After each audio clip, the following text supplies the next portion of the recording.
So today's chapter is chapter 6, Changes Around Us. Let's read the chapter and see what happens when there is a change around us in any form of state. Most of the things around us are changing all the time. Some common changes we observe are, हमारे आसपास अक्सर changes होते रहते हैं, तो हम कुछ अगर चेंजेस देखें जैसे कि changes in weather, alternation of day and night, जैसे कि दिन आते हैं, रात आते हैं, this is called alternation.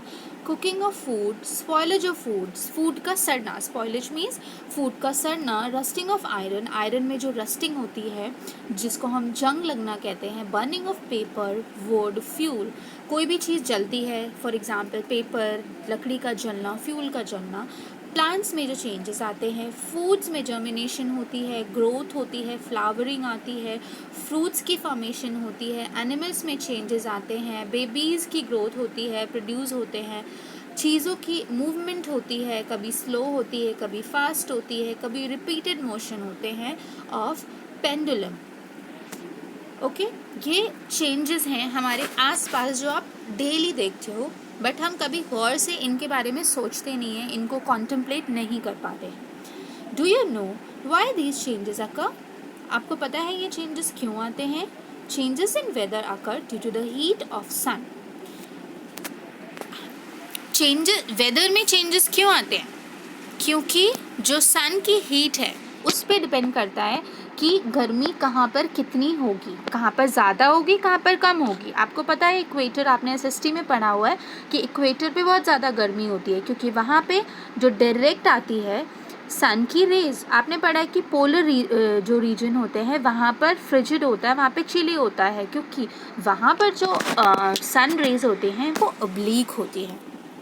Day and night alternate, because day and night क्यों आते हैं?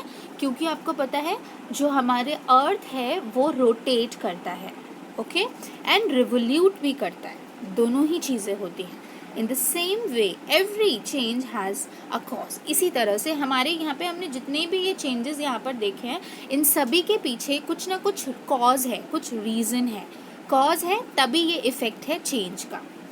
अभी जो चेंजेस आते हैं वो कहाँ कहाँ पर आपको देखने को मिलते हैं, आप कहाँ पर उन चेंजेस को ऑब्जर्व कर सकते हो?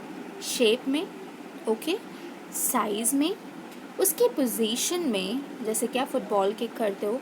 कलर में चेंज आता है, जैसे कि आप एक आयरन है उसको हीट करोगे तो वो रेड हो जाएगा, ठीक है. स्टेट में आता है, फॉर एग्जांपल एक हीट अगर वैक्स होता है मेल्ट हो जाता है. इंटरनल स्ट्रक्चर, जो मॉलिक्यूल्स होते हैं उसके इंटरनल स्ट्रक्चर में जो चेंज आता है, ठीक है, जैसे कि कुकिंग करने के बाद, तो उसको भी हम चेंज की तरह से देखते हैं.